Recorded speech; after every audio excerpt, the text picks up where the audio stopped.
Nongere mbasuhuze abakunzi ba channel yanjye ni Turashimye Jean Paul kuri uyu munsi. Ntabwo ndi buvuge byinshi nako ntabwo ari bike ariko bikubiye byose ku mahano amazimisi abera mu ngendo Kagame arimo akorera mu mahanga.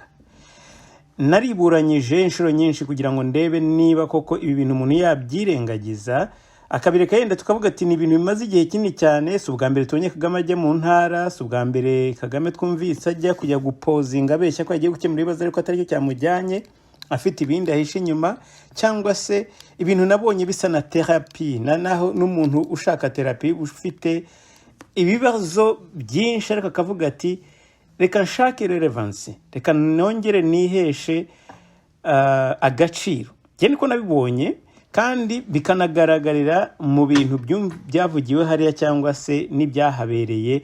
Mbere nabibonye bugikubita nkavuga nti ibi bintu bishobora kuba bisa koko nkaho bijyanye no kwereka amahanga yuko akunzwe, ashyigikiwe ubwo ndavuga Kagame, ariko nabitekereza gusa nshingiye ku bindi narabonye bwa mbere. Ubu rero noneho mfite confirmation yuko ari cyo cyonyine cyatumaga Kagame ajya mu baturage. Kuko bwa mbere nabivugaga nkibona urugendo rwa mbere rwo kurwa za Nyamasheke cyangwa se na za Nyamagabe, ni Nyamasheke, tumva ni Nyamasheke ya mbere ariyo yabanjirije, ariko ntaramenya none mumbabarire gato nsubire inyuma. Nabivuze nkibona urugendo rwa mbere yakoreye mu Ruhango. Ntabwo nigeze nabaga ntarazi ibyo azavugira za Nyamagabe n'iyo za Nyamasheke. Aho rero aviriyeyo cyangwa se agereyeyo noneho byikomeza ko endorsa gushimangira biriya natekerezaga cyangwa se navugaga yuko ari ukujya gushaka relevance mu baturage. Yagiye kuzana akavuye mu baturage, guteza ingorane ndetse naho zitari ziri, ndetse asa n'ubyutse ibintu bimwe abeshya ko agiye kubikemura ahubwo abisubiza hanyuma yaho byari biri. Muri ikiganiro muraza kumva abaturage babajije ibibazo ariko mu by'ukuri batigeze basubizwa. Ahandi muraza kwiyumvira aho we kubwe inzego zose za leta azivunja muri uriya rugendo. Ni ukuvuga ngo nubwo wabazanye minisitiri hamwe nawe, nubwo waba uri kumwe n'abantu nk'abagatabazi Jean Marie Vianney, ariko magicien Kagame agahita avuga ati ikibazo ndagikemuye nonaha fine.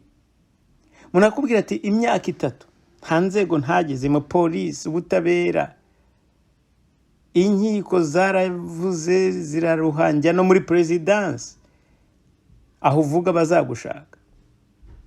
Ikibazo ntabwo kigeze gikemuka. Ukavuga uti naje aha rero, kandi ukamujya ugasubira inyuma ati hari abantu babigufashamo kuruta uko ibyo inzira wakoresheje. Ati zambere wakoresheje inzambere no kunyura muri ba meya. Ati meya iki kintu gikurikirana nacyo kirangire. Really? Hari ikibazo kimwe rero tujye twirengagiza mu Rwanda. Nk'ubu arabwira meya ati kuki ibintu bidakemuka. Aba ba meya bamwe nabo yashyize hejo bundi, bimwe ntibanabizi ibindi barabizi. We aba ministre bahindagurira buri mwanya nabo bimwe ntibabizi cyangwa se barabizi, ariko najya kugaruka hari yavuga ati bizangarura hangaha. Azaba hamagara ugira shebuja, azaba hamagara Gatabazi, avuga ati Gatabazi nabishinze nako kanaka. Abantu bamwe ashobora kuzaba atakiri kumwe nabo mu butegetsi, azaba yenda yarabahinduye, ari ugira shebuja, ari Gatabazi, ari n'abandi nk'abo bakazura. Bishobora kuba bidafite genda atari baza bakiri ku butegetsi. We kuri we azagumaho, justification abayifite avuga ati ibintu kuki nabivuze bitarangiye ndabavuye bati byari bya ya ministere za mbere babandi wirukanye, nicyo nabirukaniye imikorere mibi itameze neza, none rero wowe ubikurikirana. Azongera kugaruka ryari? Bari abaturage bamwe baza bapfuye. Hari nahavuga ati uyu muturage ntabwo shaka uzongera kumva ikibazo cye. Bamwe bakavuga bati yenda haravuze ati muzaye mwagikemuye. No, ni mu nzira izari zo zose nshaka kongera kumva ngaruka imbere ambwira ibintu. Ni nko kuvuga ati niba mudashoboye kurangiza ikibazo, nyiri ikibazo ni ugomba kurangira. Niko bigenda. Ngiyo FPR. ariko ndagaruka cyane ku kibazo umuturage yabajije, noneho yamara kukibaza Kagame akavuga ati nta military officer uri ahangaha. Mu by'ukuri aho yavugiraga ngo military officer ntaho byari bihuriye n'igisirikare. Ibi nabigarutse inshuro nyinshi, ntabwo byari bihuye n'igisirikare, nta na hamwe military officer ari we wagombaga kugira ngo agire ibyo asobanura kuri iki kibazo. Ariko kubera ko yasaga nk'ashaka kwendorsa iriya vi yuko igihugu giyoborwa gisirikare, n'icy'abasirikare nibo bagomba gusubiza ibibazo, nibo yakwitabaza ati munshakire military officer ze kumbaza ibintu bijyanye n'ubutaka, mumbabarire mumbwire ibintu by'ubutaka namwe muca urwo rubanza. Ubu harya ngo ibi ni ukwanga Kagame, ibi ni ukurwanya ubutegetsi bwa FPR. Military officer aza kurwanya military officer aza kuza gusobanura ibibazo by'ubutaka, property yambuwe n'umuntu ate. Kagame ari kumwe n'abaminisitiri, ari kumwe n'abayobozi bose bari hariya, ntavuze ati ndashaka ugira shebuja wowe uzambriefing kuri iki kibazo. Agahita avuga ati munshakire umusirikare ahangaha, kibazo mu gikurikirana. Bikwereka uburyo nta system, nta guverinoma ihaba mu Rwanda, nta system ikora mu Rwanda, ibintu byose ari ibintu Kagame yikorera ku giti cye uko abishaka. Kandi ikibazo rero kibabaje n'iziriya ngirwa nkotanyi zabyemeye, zikaba zibyemera Kazura bakamubwira ati jya gukurikirana ikibazo cya property, cy'inzu n'ikibanza RDF itatwaye, RDF tubatsemo ibintu byayo, cyangwa se tubatsemo inzu, cyangwa se itakoresheje mu bikorwa bindi by'ubushakashatsi, cyangwa za range, shooting range, yenda ngo niho bajya kurasira, cyangwa formation militaire. Mbabara umbwira impamvu yatuma military officer avuga ati ngiye kugenda kandi ejo ndaguha raporo ndabikurikirana, ukabyemera. Ntuvuge uti ahangaha ntabwo iri domaine yacu, ntabwo nzi ukuntu twakora ibi bintu. Ndetse we harimo no kuvolunteeringa, yarabyivugiye kushaka ati jewe ndashobora kubikurikirana. Ukajyayo ukajya muri abo baturage investigation, ukaba wenda yarashoboye no kujya no mu rukiko akavuga ati ndashaka dossier, iyi dossier muyime. Niko byagenze. None se ni gute ajya gukurikirana? Akajya mu nkiko, akajya muri zo za RDB, mumpe dossier iyi niyi, ari umusirikare.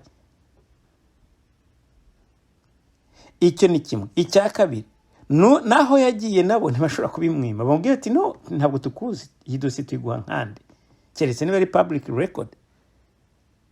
Ariko biriya byo byarampangayikishije cyane. Ribera kuri Adolphe muramwiyumvira mu kanya. Uru ni urugero rwiza rukwereka uburyo iyi system yapfuye. Hari uburyo Kagame yabaye impatient, kwihangana biramunanira. Aravuga ati ntabwo shaka ibibazo byawe bitarangira. Ni nko kumubwira ati ntabwo uzi icyanzanye wa musazi we, ntabwo ibyo bibazo ntabwo ari byo byanzanye, mfite ibindi ariko ntababwira, ariko ndakumva ko wowe utabizi, ngaho upfa kuvuga ariko uvuge uvuyeho. Ribera kurora Adolphe yaramubwiye ati ariko nawe banza ari wowe ufite ibibazo, ahubwo ikibazo cye aravuga ati mugikemure, wa basirikare mujye gukurikirana. Hejo hatarashira n'iminsi 2 baragaruka baramubwira ati ikibazo twakirangije. Kandi uwo Adolphe Namini yashubijwe ku kibazo, nabyo ntiyanashubijwe ku kibazo cyo kwa Kananga n'uriya Eugene abo baramubwiye, yarababwiye ati twasanze biriya biguze muri abandoned property. Ariko umugabo yababwiye ati hari n'ikindi kibazo cyo muri quartier Mateus bihuye na bya bibanza byose bamaze iminsi biba muri quartier Mateus, Kagame ubwo abitwara, cyangwa se abaramube babitwara. Mateus barayimaze bayambura abantu. Ibi rero ntabwo ibi kintu kiri mu butaka icyo ari cyo cyose, kiri mu ibibanza n'amazu mu mujyi wa Kigali, kandi hose mwumvise ko ari mu mujyi wa Kigali, ntabwo ushobora kubitandukanya ni ibintu biba biri kumwe n'umukuru w'igihugu n'umuryango mukuru w'igihugu. Noneho umuryango wariyongeye, habayemo noneho n'abaramubi nako n'abakwebe n'abana nabo barashaka ibikingi mu bwami bwabo. Ko yaje Kazura agasubiza ku byo bijyanye n'ibya na kiriya kibanza cy'uwitwa Eugene cyangwa batwaye, bakavuga ngo ni abandoned property, kandi umuntu avuga ati hakodeshejwemo harimo umupangayi. None si iyo nzira abandoned gute? Bababwiye ko batazo bishyura. Reka rero mbabwire, uru rubanza reka duhere kuri mwarimu. Munyumvire mwarimu wavuze ati ibintu byose ngezeho mu bwarimu niwe mbikesha nyakubahwa, kandi umushahara avuga babagiye kubongera nta nubwo arafata na salary ya mbere n'umushahara wa mbere wayo bagiye kongera, ariko avuga ati umwaka ushize nabaye intangarugero mu barimu bose, mbarudasumbwa mu barimu, kandi ibyo byose ni ukubera wowe nyakubahwa. Ibyo bintu akabitega amatwi bakavuga bakarondogora ntagire ntabace mu ijambo. Abantu bagasigara bibaza bati se uyu mwarimu uvuga ngo yabaye indashyikirwa kubera ikibazo cya Kagame, kubera impamvu ya Kagame, ko nta hantu na hamwe akoze connection y'uburyo yinfluenceje kuba indashyikirwa mu bwarimu bwe, nta na hamwe. Ariko Kagame ntabwo yigeze abihakana, anavuye ati ni wowe ntangarugero, ahubwo ube ntangarugero ku bandi barimo. Ati ni jyewe bitera, ni njye utuma muba intangarugero, ni jyewe utuma umwarimu aba rudasumbwa mu barimu, ni mwe. Nkunze kubivuga kenshi, niba afata credit y'abarimu, aba nurse, abaforomo n'abandi bakoze akazi kabo neza, ujye gusoza ijambo wese aravuga ngo kubera imiyoborere myiza yawe nyakubahwa Perezida wa Repubulika, niyo mpamvu nabyaye impanga, kubera imiyoborere myiza nyakubahwa Perezida wa Repubulika. Nyakubahwa Perezida wa Repubulika naragiye ngeze, narahinze ndahinga, imvura twarayibuze, ariko kubera imiyoborere myiza nyakubahwa Perezida wa Repubulika tugeze tubona imvura iraguye, kubera imiyoborere myiza nyakubahwa. Hari abantu muri buze kumva buduseke, abantu baboshye duseke ngo tumaze kugera kure cyane, ariko ngo twe duseke ngo kubera imiyoborere myiza, ngo niyo mpamvu bazi kubaho duseke. Ibyo bintu rero yenda hari bafite ihuriro, bifite isano, ariko kumva byose babyasosiya na Kagame nuko bamaze kumusobanukirwa. Nibwo buryo ushobora kubona ijambo ukanavuga bakakumva. Ugomba kuvuga ko ari inka zibyara, ari ihene zibyara, n'ingurube ye zabwaguye, byose ugomba kongeraho ko ari ukubera imiyoborere myiza rudasumbwa. Ariyo mpamvu utagomba kugenda, kuko nuvaho inka ntizongera kubyara, ihene ntizabyara, imbuga ntizabwagurura, n'ingurube nuko. Ibyo nibyo ashaka kumva. Erega murabyumvira, ntabwo ari jyewe ubivuga ahangaha. Reka duhere kuri uyu mwarimu uvuga ati jyewe rwose nabaye umwarimu y'igitangaza kandi niwe mbikesha. Ntabwo nzi niba Kagame yarabaye umwarimu, yenda akavuga ati uri role model wanjye, ni nayo mpamvu nanjye ubona naragukurikije uko wigishaga, bituma nanjye ngera ku yindi ntambwe. Reka tumve Ruzibiza Obedi, uwo mwarimu. Aba nibo baroga abana b'Abanyarwanda, dore ibyo nibyo bashyira mu Banyarwanda, aho kugira ngo bigishe ubumenyi bakabigisha ko bagomba kuzajya baba inkoma amashyi no gusimbuka gusa aho bashaka, aho FPR ishaka. Reka twumve uyu mwarimu nambagahoma muno. Nitwa Ruzibiza Obedi, ndi umuturage wo mu karere ka Ruhango, nturuka mu murenge wa Bweramana, nkaba ndi n'umurezi urerera ku ishuri ryisumbuye rya Murama. Nyakubahwa Perezida wa Repubulika, njye uhagaze hano, ndi umwe mu barezi bagiriwe icyizere, aho umwaka ushize w'amashuri nabashije kugirirwa icyizere mba umwarimu w'indashyikirwa ku rwego rw'igihugu mu mashuri yisumbuye ya leta ibyo nkaba mbikesha imiyoborere myiza yanyu nyakubahwa perezida wa repubulika. Nyakubahwa perezida wa repubulika, munyemerere bagezeho ibyishimo twebwe abarezi bo mu karere ka Ruhango dufite ku bwa gahunda nyinshi zitandukanye mwashyiriyeho abarezi kandi zose zigamije mu kuzamura imibereho myiza ya mwarimu. Ibi rero bya mwarimu sindi bubisubireho cyane ko nabivuzeho, nta n'ikintu kirimo kindi uretse kwerekana gusa uburyo uru ruzinduko ari urwo kwangiza igihe no kujya gushaka ibisingizo gusa, ariko nta n'ikibazo na kimwe Kagame yari agiye gukemura. Kandi nkuko nabibabwiye nabivuze, nuko yari amaze iminsi ari mu bwigunge, ari nabo baracyaburimo, akareba agasanga ahantu hose arakubitwa hepfo na ruguru, akavuga ati mureke nshake agahenge ndebe ko nakumva ibisingizo. Ageze yasanga nabyo nibikeye. Reka rero uyu we yenda ibyo byo mbyirengagize, tujye kuba afite ibibazo. Abafite ibibazo rero wiseke ntabwo ndi umugarukiye kuko ni benshi abavugiye bavuga ibigwi hamba n'ibindi byose, ibyo nibyo byari byabajyanye nibyo bashakaga. Ariko reka nze kuri uyu muntu wambuwe ibye, akaba amaze imyaka n'imyaniko asiragira, yewe igihe cye kijya kungana na manda Kagame agiye kumara ari muri iyi manda ya gatatu nako iyi aho nyuma yaho yahonyoye constitution. Uyu muturage wagiye agasiragira henshi afite n'impapuro zigaragaza ko urubanza bagomba kumwishyura kubera ko yatsinze, ariko kubera bakomeye baramunanije biramunamugora, ajya no kwa perezida Kagame inshuro ebyiri.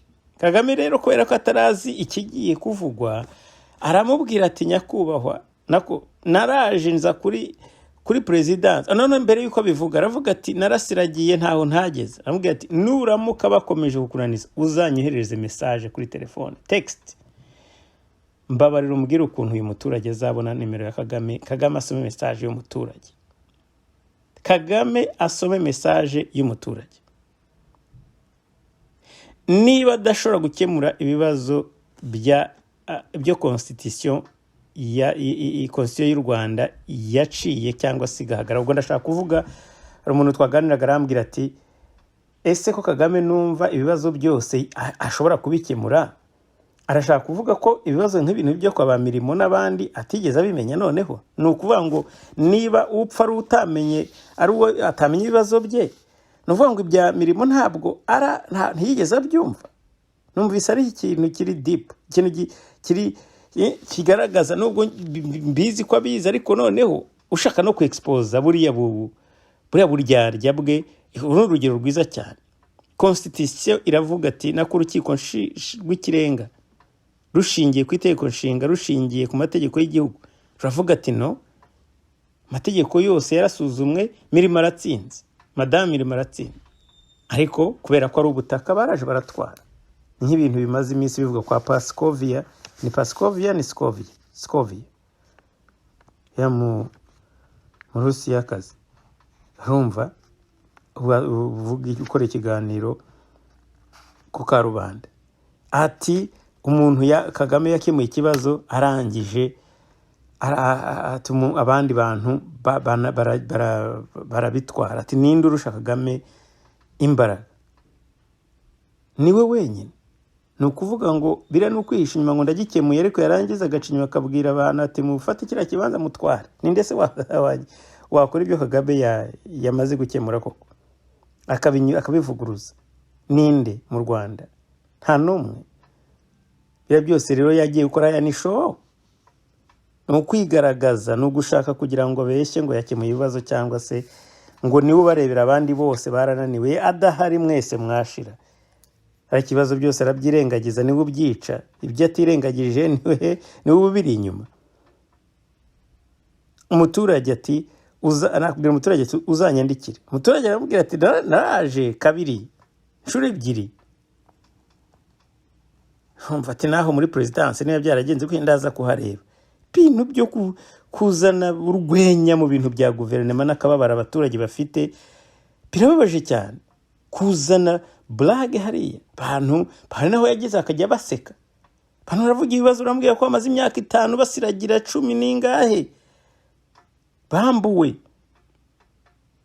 warangiza ukabigira urwenya kandi bagaseka n'abandi bagaseka guse kwena umuturage ngo abajije ikibazo kandi we ntabwo yabanje kwandika ntabwo no kugira ngo amenye ko azanamubaza we ni chance abonye imwe yo kubona Kagame agira ati mbonye umubyeyi noneho arakimura ikibazo cyanjye arangiza ugaseka nawe muri kumwe mukabigira urwenya uwo muturage reka nawe tumwumve. Hanyuma uwo mwishingizi warahari ikirana ubwo uwo tuzamukurikirana ku bundi buryo. Murakoze cyane kuba munyemereye nyakubahwa perezida wa Repubulika. Meya uzabikurikirane. Imyaka yose twarirukanse kuva icyo gihe nibidakurikiranwa n'abandi tubibwiye bakabibuzabuza uzanyohereze SMS cyangwa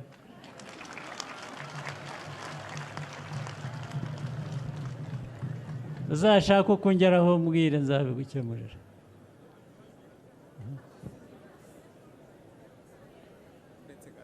Nyakubahwa perezida wa Repubulika 2014 naje muri presidence tubasha kuvugana n'abayobozi bahari bahamagara Nyanza ngo bakurikirane icyo kibazo ariko ntikigeze gikurikiranwa. Ubwo rero uburyo nazaza nkabageraho muri presidence naraje inshure ebyiri muri presidence uwo mwabonye ninde wabonye ninde wabantereyeho Seburikoko ntabwo nibu amazina ye ndi kuyibuka ariko mfite inyandiko nabandikiye bananteraho Seburikoko twarahaje tuhaza n'inshure ebyiri. Ubwo aho ngaho naho nzahasuzuma irengero ry'ibintu bihageruka. Murakoze cyane. Ariko mewe umuntu mukurikirane ya keseranye. Uramumva rero ibi n'urwenya no gufuringa uyu muntu batuzanyandikira ubutumwa kuri text nta nubwo amenye niba no muturage nagifite niyo text ariko nubwo yanayigira nimero yanjye ngo uzantexting what birenze kuza in person ukaza imbere ya presidence bakagukubita ipapuro wazanye mu maso Libera Kurora Adolphe nabivuze namusubiyeho inshuro nyinshi reka nongere mugarukeho kuko no ndagira ngo mumwumvishe. Libera Kurora Adolphe we arabwira Kagame ati nyakubaho njyewe umuntu wanyambuye n'umuntu wari ugiye gusura ngo umuntu witwa Kananga ngo abone umutungo aravuga ati ndawukunze. Ibyo bintu nabyo nawe ukuntu uriya muturage yamenye ko uwo muntu yabonye uwo mutungo icyo gihe ari uko yaje gusura umuntu keretse niba rero yavuze ati narinje kwa Kananga none mbonye ibi uyu mutungo n'uwande.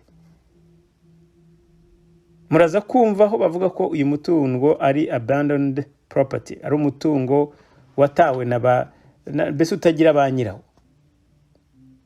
Ariko ukuri nuko muri wumva ukuntu wahererekanye na Kagame bwa muri gushakashatsi yakoze cyangwa se n'umujyo yagiye kureba ngo ikibazo aho kiri biraza kugaragaza ukuntu ari umutungo bashaka gutwara hanyuma akagenda wohererekanya kugira ngo babuze nyirawo uburenganzira bwo kuzongera kuwubona bakoresheje amategeko bagende bafinda ibintu.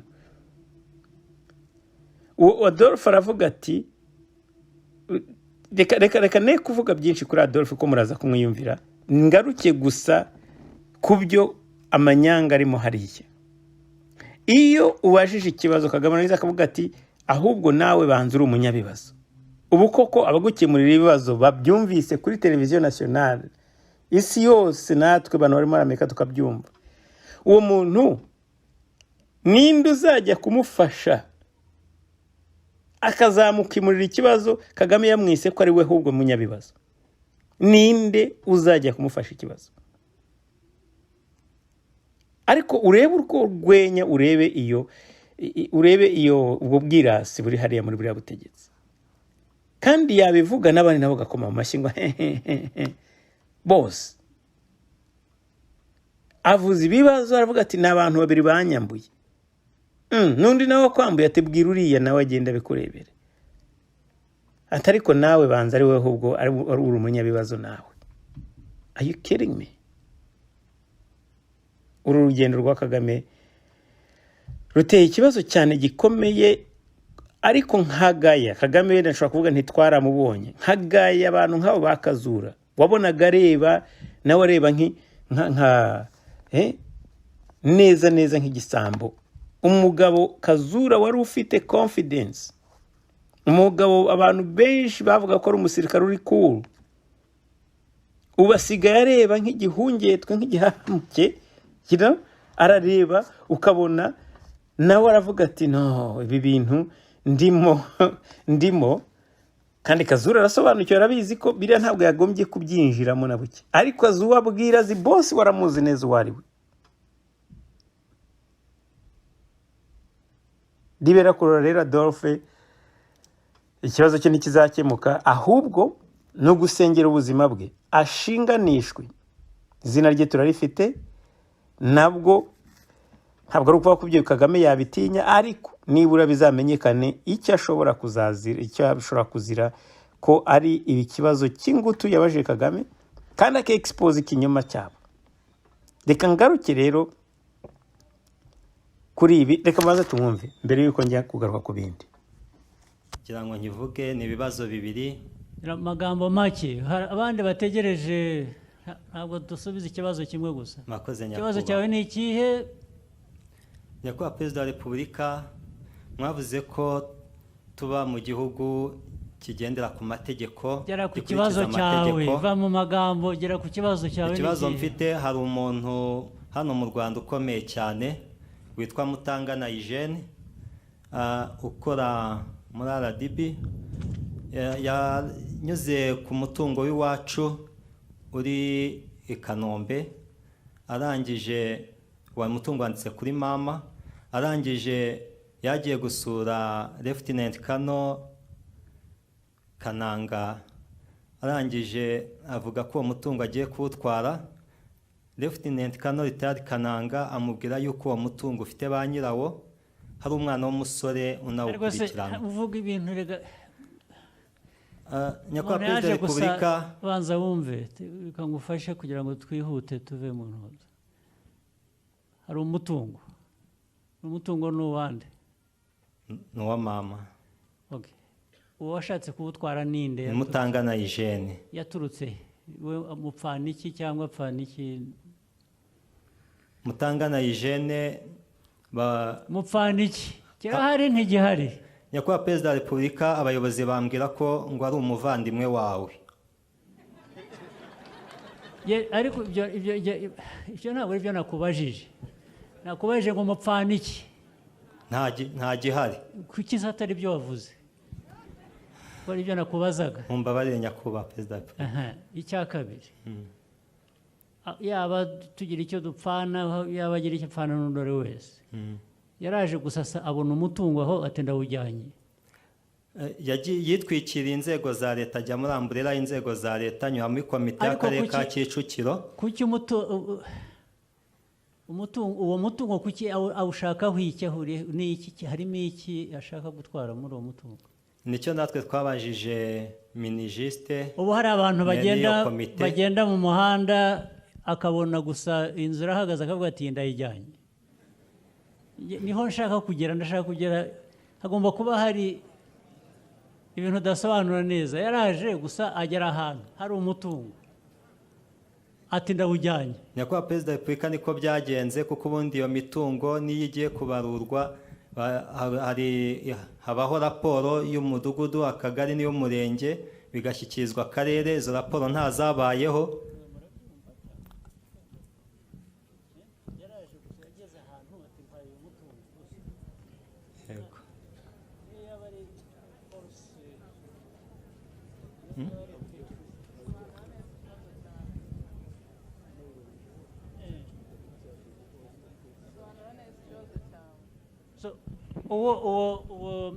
Uvuze ko yitwa nde? Mutangana Eugene. Mutangana Eugene. Waba hehe? Muraturanye cyangwa? Atuye muri Kigali, ntago nzi aho aba. Aha. yageze aho ngaho yaraje aje gusura umuntu, yagiye gusura umuntu, yagiye gusura Lieutenant Colonel Retired Kananga. Okay, nabyumvise. Hanyuma abona iki yashatse gutwara? Abona umutungo w'iwacu. Umutungo ni iki? Ni inzu n'ikibanza. Yabonye ikibanza, abona inzu kirimo inzego. Ati ndayikunze, ndayitwaye. Ndavuga niko bimeze. Yego, niko bimeze. Hari abantu bayibagamo iyo nzu cyangwa? Yego, harimo umupangayi ndetse n'inzego z'ibanze na polisi dufite raporo nayo bakoze basoramo umupangayi wari uyirimo mbere y'uwo nguwo wari urimo. Hariya bavuze ngo yitwa Eugene. Mutangana Eugene.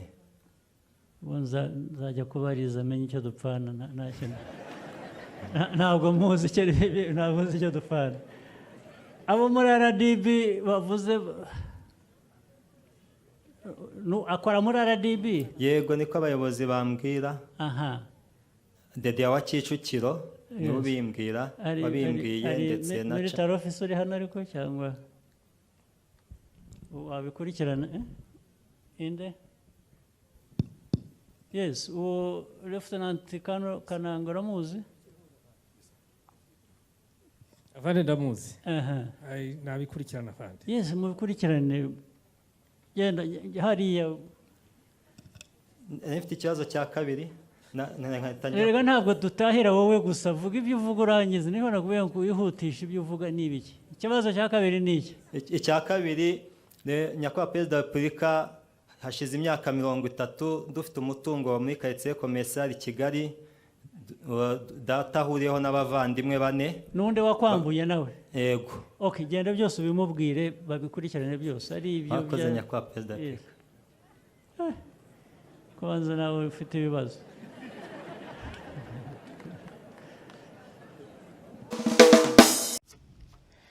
Nyuma yo kumva ibyo uyu muturage yabajije, mu masaha ari munsi ya 28 ngo ikibazo bari bagikemuye maji. Abasirikare baraza, Kazura araza briefing Kagame ati dore uko ibintu bimeze, ntihongere gukurikirana ibibazo by'uyu muturage, ntihongere kubaza aho ibintu byapfiriye. This is the story. Dear friend. Yes sir. Dear friend. Nuko byagenze. So ngo rero ngo byagezeho bidasubira inyuma ngo yes sir. Nta kundi ngo n'amafaranga. None amafaranga nayo yarayanze. Niko kugira ngo bayamuri. Reka mwumve Kazura nawe avuga raporo y'uyu muturage nyuma y'amasaha munsi ya 28.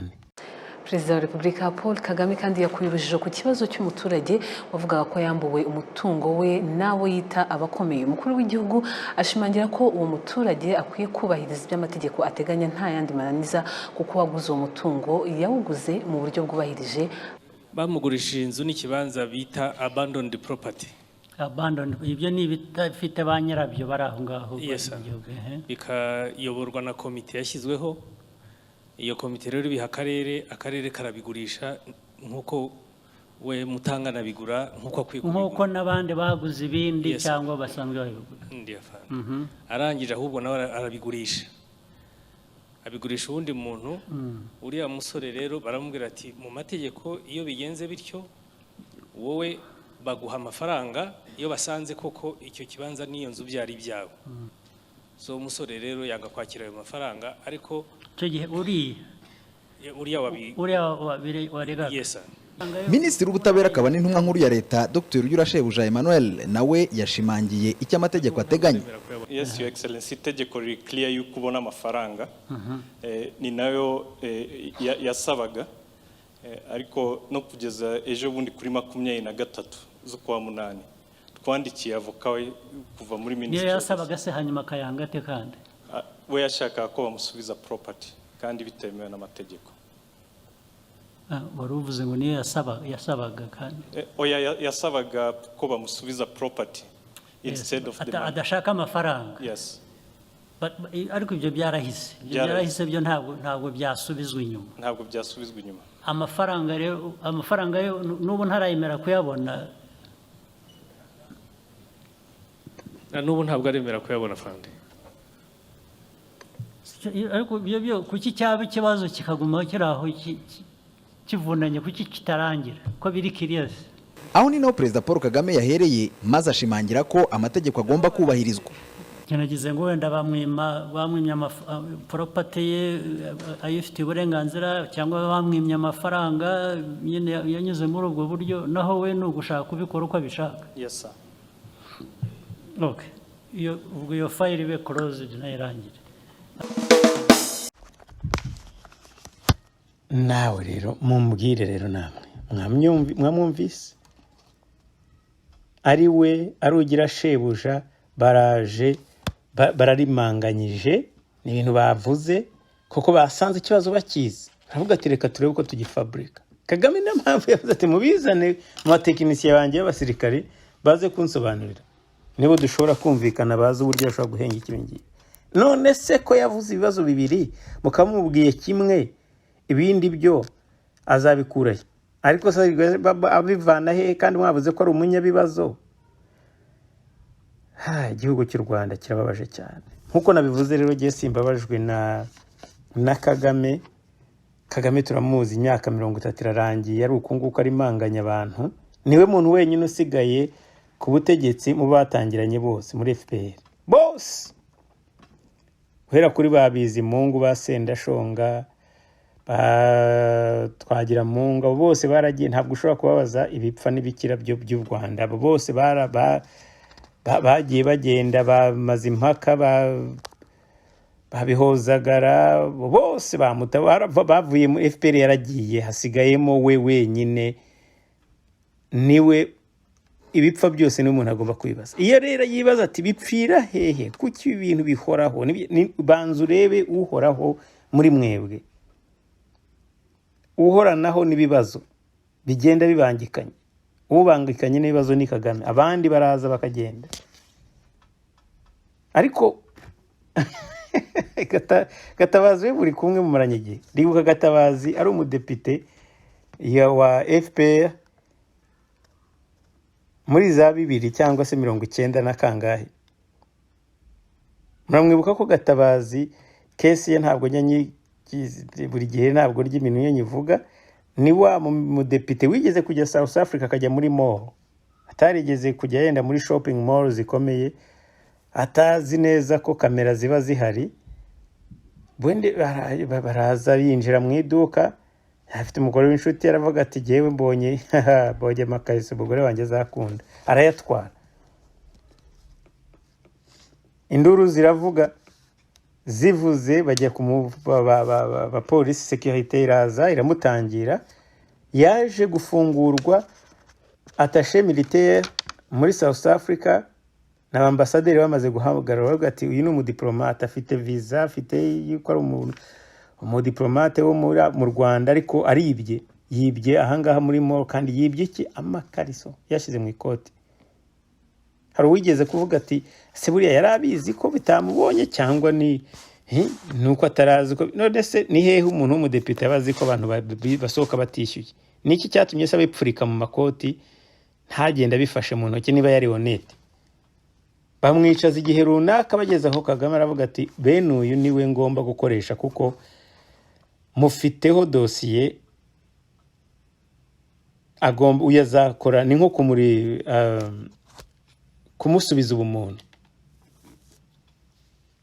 Aramuha akazi rero nta kintu kwirwa muririmba. Kandi muri ya ruzinduko video yerekanaga uburyo Gatabazi arimo ashaka asunika abandi bantu kugira ngo rugaragara uruhande rwa Kagame. Nawe cyakora nakunze ko yasuzuguwe kuri televiziyo. Umusirikare nta nubwo yamubwiye ngo amuvugisha ati sigaho urebe agaciro haba ari aba ministry. Ntabwo yigeze anamubwiye ati egera inyuma gatoya please, wikingiriza umukuru w'igihugu. Ko Gatabazi yashaka kugaragara nawe aboneke, bigaragare ko ari kumwe na nyakubahwa, ari we muntu iruhande rwe. Yaranezerewe ubibona, afite umunezero. Uriya yasaga kuri we yaravugaga ati ijuru naritashye. Niwe umugenda iruhande. Umupolisi aramukurura amashati, ariko nako apana umupolisi n'umujepe bambaye biriya bintu byantuza buri gihe yagiye mu baturage n'ibiraba bambaye. Aramukurura akurura ibishati nk'ukurura imbobo. Ariko ku bwa Kagame niho kwereka valeur, agaciro bamuha uko kangana. Nawe yaramaze gusunika umwana umudamu umutegarugori amubwira ati jya hirya, amukubita ni nko kubwira turankingiriza tumana garagara. Nk'uwo rero abo nibo abantu ba Kagame nabampora icyo ari hafi kugaruka, nawe ari hafi kugaruka ko bene abo nibashaka nibo bayobozi bayevode, abo nibo bayobozi. Ishyano ryaraguye muri kiriya gihugu. Ajya hariya gusa ibibazo niwe wenyine utakemura ibibazo. Aragaruka buri munsi akubwira ati bushize wari uraha dore ibyo twakubwiye, kubera ko naho bipfira. Yaravuze ati ipfundo dore aho riri, ariko ipfundo niwe kuri we niho bipfira. Niyo mpamvu ibyo bibazo bitazigera bikemuka. None ati ni abandon the property. Umugabo aramubwiye ati n'abapangaye dufite n'impapuro za polisi n'inzego z'ibanze basohora umupangaye. Ariko aho byahereye nuko yamubwiye ati igihugu kigendera ku mategeko. Niko watubwiye, niko watubeshye ko igihugu Rwanda ari igihugu kigendera ku mategeko. Ntiturabibona. Wari warabitubwiye tugira ngo ni ukuri. Ariko ibimenyetso dufite bigaragaza ko ahubwo ari kangaroo, ari banana republic. Arangira amubwira ati ni umuvandimwe wawe. Uriya muntu nawe sinzi impamvu bagira ngo ntabwo azi Kagame. Avuga ati waratubeshye ko igihugu cya Rwanda kigendera ku mategeko. Kagame atangira kujya kuri defensive. Ati kandi wanyambuye ni umuvandimwe wawe yitwaza n'inzego za leta. Niho kuvuga atarakwitwaza wowe. Kagame ati mumpe military officer nkwereke. Uyu muntu ntabwo nshaka kuzongera kumwumva. Uriye ashobora guhita napfa. Nuriye ashobora guhita apfa. Ariko ibibazo ntibizarangira nubwo uriya yakwipfira kubera akarengane yagiriwe, n'ubundi wamurenganyije n'uwo tuzabimenya, kandi noneho bizaba binagaragaye koko ikibazo Kagame ari ufitanye n'uriya muturage. Hako atari rwabuze isoni, wahasanga koko azanamureka akavuga ati mugende murangize umuginga yaranye expose yaranyembarasinze. Ibintu bibaho bite? N'uwamuhaye mikoro nawe afite akaga. Ibi byose byanyeretse ko systeme idakora. Aho nabyumviye ni hehe? Abagore baravuga bati umugabo yaramparitse. Ibyo ni ibintu bibazwa Kagame. Abana bati twebwe tuvukana n'abana, papa rafite abagore babiri. Abandi bati ubu jewe nyina wacu nyina wabo umugore wa mutoya wa papa kubera amashari natuma turya n'ibindi. Ibyo bintu byose Kagame akicara akabyumva akabyentertaininga ngo ni umukuru w'igihugu, s'il vous plaît. Yarangiza agafata amategeko mu ntoki ze kumva ati nk'ibyo bikamunezeza cyane. Abantu barongoye n'abagore babiri bararenganye, akabatega amatwi. Bene ibyo byo yaranabyumvaga. Ati abantu bamva ko ngomba gukemura ibibazo, ari gihe ukemura ibibazo. Birababaje cyane. Nigeze kuganira na Dr. Charles Kambanda kuri uruzinduko. We yaruvuze muri aya magambo. Reka nawe twumve iyi audio yaduhaye.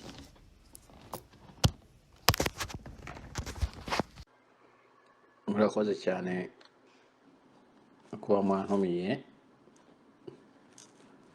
Ndabashimiye rwose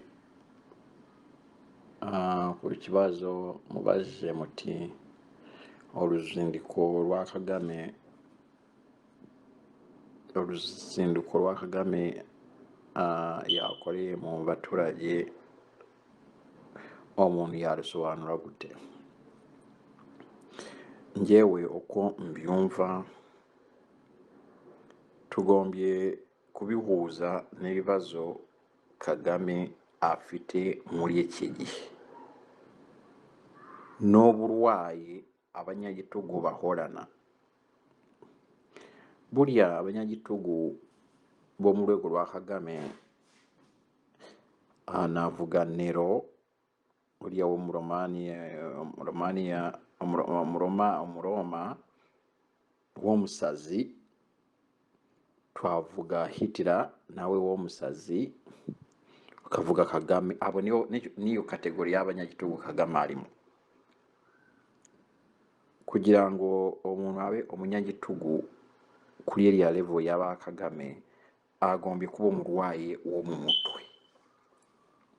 Umurwayi wo mu mutwe webwira ko cyangwa webesha ko ari we centre y'ubuzima y'isi yose, ko abandi bose bari irrelevant kireka we.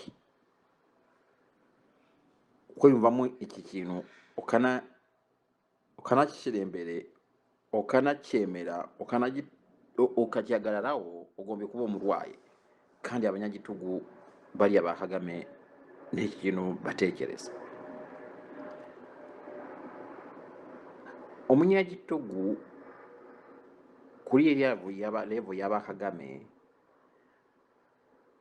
aba yemera ko violence cyangwa terrorisme, violence idasanzwe akoresha,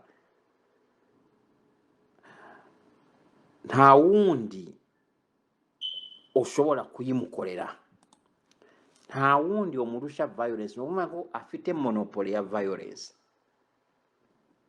Akumva ko we buri kibazo cyose ashobora kugisubiza na violence kandi akagikemura. Gutema, kuniga, kwica, gufunga, yumva ko afite monopole ya violence, ya terrorism. Akaba umuterroriste nyine, akaterrorizinga buri muntu wese kugira ngo agumane power. Ikindi umunyagitugu kigaragaza uburwayi bw'umunyagitugu, kandi nta munyagitugu uburwayi bwo kuba umunyagitugu ku rwego rwa Kagame, baba bemereye ikintu cyitwa kubesha. Barebesha, bakabesha abandi bose, bakumva ko bashobora kubesha igihe cyari cyo cyose buri muntu wese. Ibyo ni uburwayi kubera ko bitanashoboka. Ikindi kintu uburwayi bushingiraho igitugu, abanyagitugu bashingiraho nka buriya bariya abanyagitugu nk'aba Kagame, bahora batekereza ko bahanganye n'umuturage wese ufite ubushobozi economique, politique et sociale. Bahora mu ntambara yo kwambura abaturage ubushobozi bwose economique, politique et sociale, kugira ngo nta muntu n'umwe uzamukomerana ngo amuvane ku butegetsi. Ubu ni uburwayi kugira ngo byemere.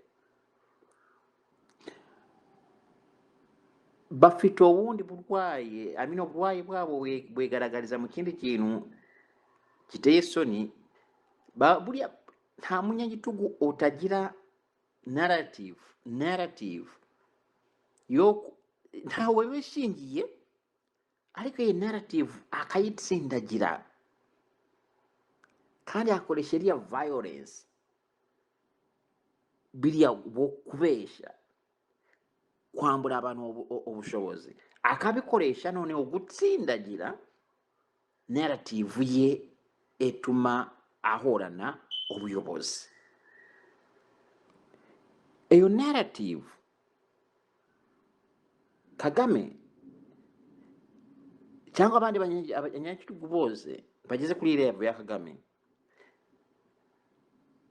ndani baba bafite narrative evuga ngo barakunzwe, abo bayoboye ntawe babaho bo batahari.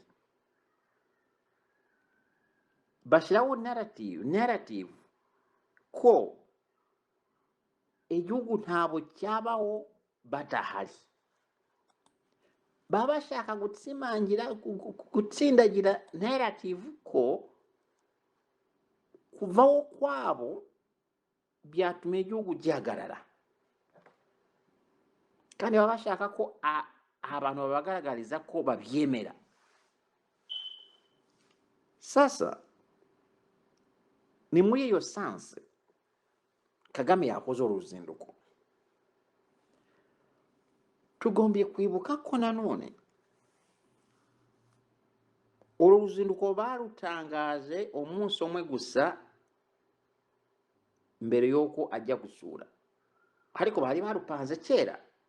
Yari yarupanze kera.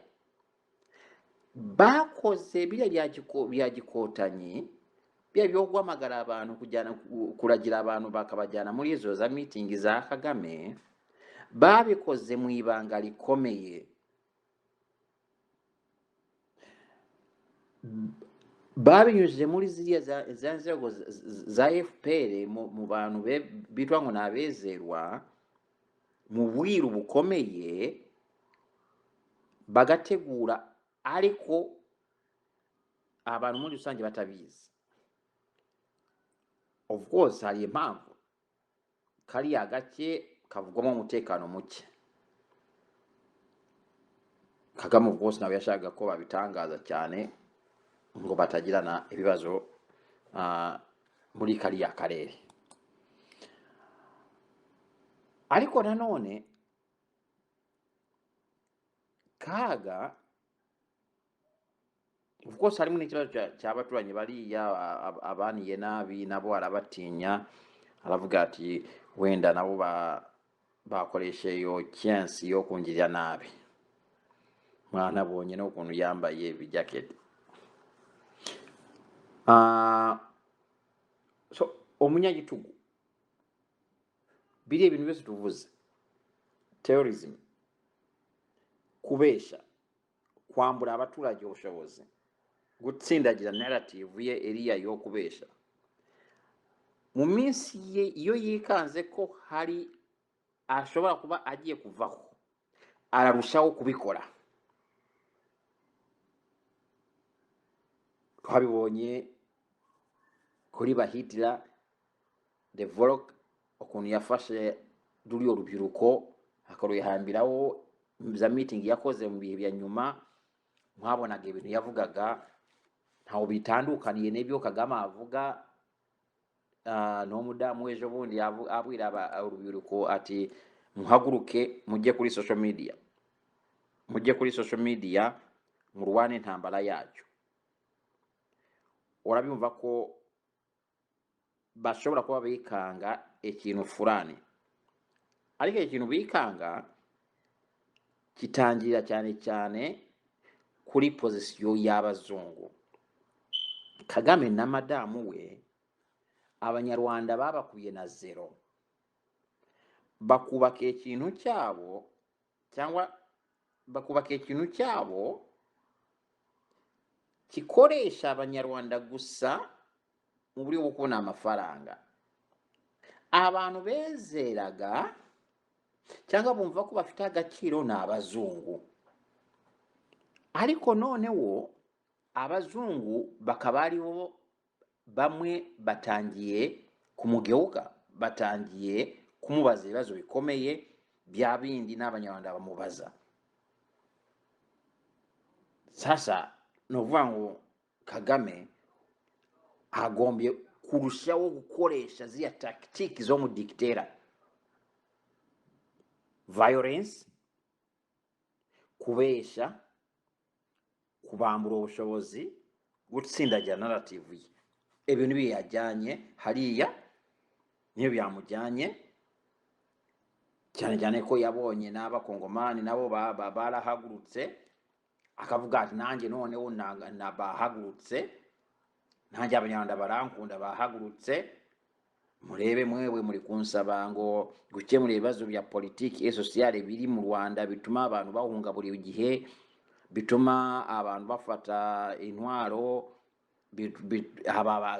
bikemure, muvugane nabo, mukemure ikibazo cyanyu politikale kugira ngo amahoro agaruke mu gihugu, amahoro agaruke mu karere. Bakamubwira ibintu by'uburenganzira ati reka guhohotera uburenganzira, reka guhohotera abanyarwanda bafite uburenganzira bwabo ugombye kubahiriza, rekure imfunga za politiki. Aho kugira ngo abasubize, kubera ko yari yamenyereye gusubiza na kiriya igisubizo cye gikunze cyitwa straight jacket answer, cyangwa igisubizo cye gisanzwe cya genocide. Ubu sasa hivi nta muntu ushaka no kucyumva. Sasa ashaka kubagaragariza ko njyewe nkunzwe, njyewe nta banyarwanda babaho ntahari, nta kibazo cya politiki kiri mu gihugu mumbwira. Abo bose muvuga ngo bahunze kubera ubujura, kubera gufata ku ngufu, kubera gukora genocide. Ibi niyo byaha bitatu akora. Avuga ku Bahutu bo ni genocide, Abatutsi gufata ku ngufu no kwiba. Ibi ni byabarega yo bamuhunze. So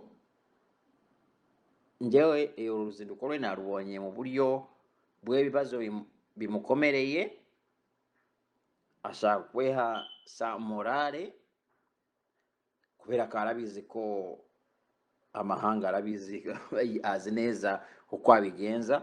Za ambasade hariya zose zifite abantu babishinzwe, yewe n'izo za message basharingaga mu cyama ngo mubajyaneyo abana abaki bose, mubaterure bose bagende betabire ibirori byo kwakira perezida. Ibyo byose za ambasade zarabibonye, zirabizi, baramuzi ukuntu akora. Yewe baranabizi ko umunyagitugu arushaho gukoresha iyo tactique iyo yumvise ko ashobora kuba agiye guhirima. So nta gishasha Kagame ari gukora, ariko muri psyche ye yumva ko hari icyo bimumariye. Biya byo kuvuga ngo amatora, Kagame arabizi ko ntababayeho kubera ko yatowe, ntabakeneye kujya mu baturage ngo bamutore. Arabizi ko ni agafuni gusa karahagije, nta muntu ushobora kumukuraho. So njyewe mbona ari umukino psychologically, hari ikintu psychologically ari gukina wa mukino w'abadictator usanzwe, none wowe akabibonamo political strategy ya counter argument mu gusubiza ibibazo abantu bari kumubaza muri iki gihe.